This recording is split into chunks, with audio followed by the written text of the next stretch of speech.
A federal investigation continues today after two people, including a University of Toledo student, were charged with money laundering.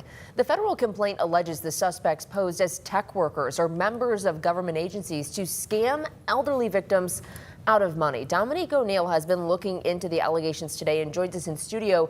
Dominique, what have you learned about this case? Well, Kayla, the University of Toledo tells me one of the alleged scammers is currently enrolled at the University of Toledo. He's a senior majoring in marketing, but the FBI says he was marketing himself as someone who could help, but he was really taking advantage of people.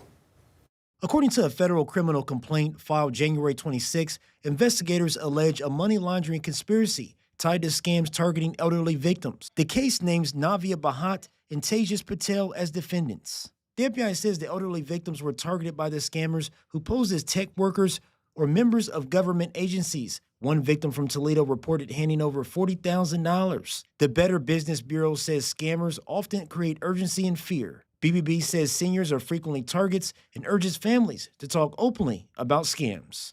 We are always talking about text scams, email scams, phone scams. The fact is, in-person scams have never gone away. And in fact, and sometimes I think we've lost our attention on those because they can be quite devastating. In this particular case, scammers allegedly pressured elderly victims to hand over money using cash and gold, which local BBB president and CEO Lane Montz says is a major red flag. If you didn't contact this person and they show up, no matter how official they look, you have to wonder, are they truly legitimate? And secondly, if they're asking you to pay money on the spot, and especially if they're asking you to pay with gold, they're scams. They're almost certainly scams. And Montz says urgency and pressure are classic scam tactics, especially when people try to scare victims into acting really fast.